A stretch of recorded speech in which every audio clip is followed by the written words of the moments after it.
ಕಾವೇರಿ ನೀರನ್ನ ಬಿಡೋ ವಿಚಾರಕ್ಕೆ ಸಂಬಂಧಪಟ್ಟಂತೆ ಬಿಜೆಪಿ ಸರ್ಕಾರದ ವಿರುದ್ಧ ಕೆರಳಿ ಕೆಂಡವಾಗಿದೆ. ಯಾವುದೇ ಕಾರಣಕ್ಕೂ ನೀರನ್ನ ಬಿಡಬಾರದು, ಸರ್ಕಾರ ಈ ಸಂದರ್ಭದಲ್ಲಿ ಗಟ್ಟಿ ನಿರ್ಧಾರವನ್ನು ತಗೋಬೇಕು ಅನ್ನುವಂತಹ ಮಾತನ್ನ ಹೇಳುವ ಮೂಲಕ ಪ್ರತಿಭಟನೆಗೆ ಇಳಿದಿದೆ. ಕೆಆರ್ಎಸ್ಗೆ ಮುತ್ತಿಗೆ ಹಾಕುವುದಕ್ಕೆ ಇದೇ ಸಂದರ್ಭದಲ್ಲಿ ಬಿಜೆಪಿಗರು ಪ್ರಯತ್ನ ಪಟ್ಟಿದ್ದಾರೆ, ರೈತರು ಕೂಡ ಮುಂದಾಗಿದ್ದಾರೆ. ಪೊಲೀಸರೊಂದಿಗೆ ಈ ಸಂದರ್ಭದಲ್ಲಿ ವಾಗ್ವಾದ ನಡೆದಿರುವುದು, ತಳ್ಳಾಟ, ನೂಕಾಟ, ಹೈಡ್ರಾಮಾ. ಪ್ರತಿಭಟನಾಕಾರರನ್ನ ಈ ಸಂದರ್ಭದಲ್ಲಿ ಪೊಲೀಸರು ವಶಕ್ಕೆ ಪಡೆದಿದ್ದಾರೆ. ಕೆಆರ್ಎಸ್ ಬಳಿ ಬಿಜೆಪಿ ನಾಯಕರು ಪ್ರತಿಭಟನೆಯನ್ನ ಮಾಡಿರುವುದು. ಮಂಡ್ಯದಲ್ಲಿ ಕಾವೇರಿ ಹೋರಾಟಕ್ಕೆ ಬಿಜೆಪಿ ನಾಯಕರು ಧುಮುಕಿದ್ದಾರೆ. ಕೆಆರ್ಎಸ್ ಬಳಿ ಬಿಜೆಪಿ ನಾಯಕರು ಪ್ರತಿಭಟನೆಯನ್ನ ಮಾಡುತ್ತಾ ಸರ್ಕಾರದ ವಿರುದ್ಧ ಆಕ್ರೋಶವನ್ನ ವ್ಯಕ್ತಪಡಿಸಿದ್ದಾರೆ. ಕೆಆರ್ಎಸ್ಗೆ ಮುತ್ತಿಗೆ ಹಾಕುವುದಕ್ಕೆ ಬಿಜೆಪಿ ರೈತರು ಪ್ರತಿಭಟನೆಯನ್ನ ಮಾಡಿದ್ದಾರೆ. ಬಿಜೆಪಿ ಮತ್ತು ರೈತರು ಪೊಲೀಸರೊಂದಿಗೆ ಈ ಸಂದರ್ಭದಲ್ಲಿ ವಾಗ್ವಾದ, ತಳ್ಳಾಟ, ನೂಕಾಟ, ಹೈಡ್ರಾಮಾ ಎಲ್ಲವೂ ಕೂಡ ನಡೆದಿದೆ. ಕೊನೆಗೆ ಪ್ರತಿಭಟನಾಕಾರರನ್ನ ಪೊಲೀಸರು ವಶಕ್ಕೆ ಪಡೆದಿದ್ದಾರೆ.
ಬಗ್ಗೆ ಇನ್ನಷ್ಟು ಮಾಹಿತಿಯನ್ನ ಕೊಡೋದಕ್ಕೆ ನನ್ನ ಕೊಲೀಗ ರಂಜಿತ್ ಈಗ ಸ್ಪಾಟ್ ಇಂದ ನೇರ ಸಂಪರ್ಕದಲ್ಲಿ ಜಾಯ್ನ್ ಆಗಿದ್ದಾರೆ. ರಂಜಿತ್, ಸದ್ಯಕ್ಕೆ ಏನ್ ನಡೀತಾ ಇದೆ? ಬಿಜೆಪಿ ಅವರು ಹೇಳೋದೇನು, ರೈತರು ಹೇಳೋದೇನು, ಏನೆಲ್ಲ ಅಪ್ಡೇಟ್ಸ್ ಕೊಡ್ತೀರಿ?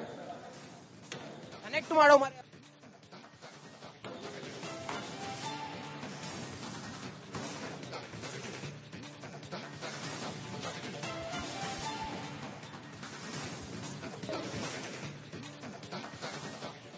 ಖಂಡಿತ ಶ್ರೀಪಾದ್ ಪಾಟೀಲ್ ಇಷ್ಟೊತ್ತಿನವರೆಗೂ ಕೂಡ ಕೆಆರ್ಎಸ್ ನ ಮುಖ್ಯ ದ್ವಾರ ಬೆಳಿಗ್ಗೆಯಿಂದಲೂ ಕೂಡ ಸುಮಾರು 10 ಗಂಟೆಯಿಂದಲೂ ಕೂಡ ರೈತ ಬಂದು ಸೇರ್ತಾ ಇದ್ರು.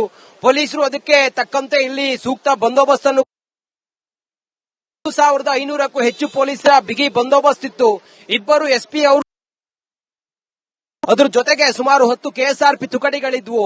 ಈ ಪ್ರತಿಭಟನಾ ಸ್ಥಳಕ್ಕೆ ಬಿಡೋದಿಲ್ಲ ಅಂತ ಹೇಳಿ ಪ್ರತಿಭಟನೆ ಕುಳಿತುಕೊಂಡಿದ್ರೆ ಬಿಜೆಪಿಯ ನಾಯಕರುಗಳು ಇಲ್ಲಿ ಬರ್ತಾರೆ, ಪ್ರತಿಭಟನೆಗೆ ಬೆಂಬಲವನ್ನ ಕೊಡ್ತಾರೆ. ಆ ಮೂಲಕ ಮತ್ತೆ ಸಂಪರ್ಕಿಸುವಂತಹ ಪ್ರಯತ್ನವನ್ನ ಮಾಡ್ತೀವಿ.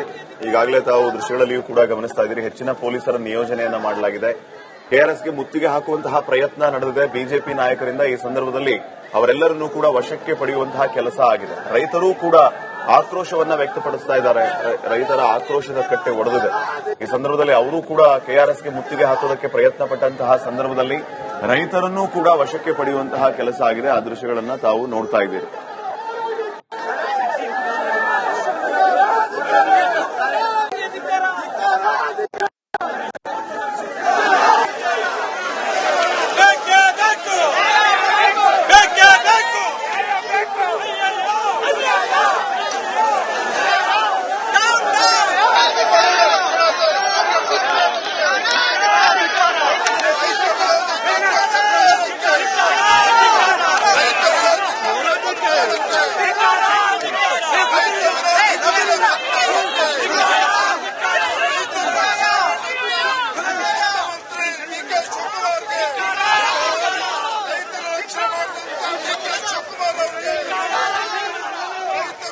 ನೋಡಿ, ಸದ್ಯ ಈಗಾಗಲೇ ಮಂಡ್ಯದಲ್ಲಿ ಬಿಜೆಪಿ ಪ್ರತಿಭಟನೆ, ಇನ್ನೊಂದು ಕಡೆಯಲ್ಲಿ ಅಲ್ಲಿರುವಂತಹ ಸ್ಥಳೀಯ ರೈತರು ಕೂಡ ಪ್ರತಿಭಟನೆಯನ್ನ ಮಾಡ್ತಾ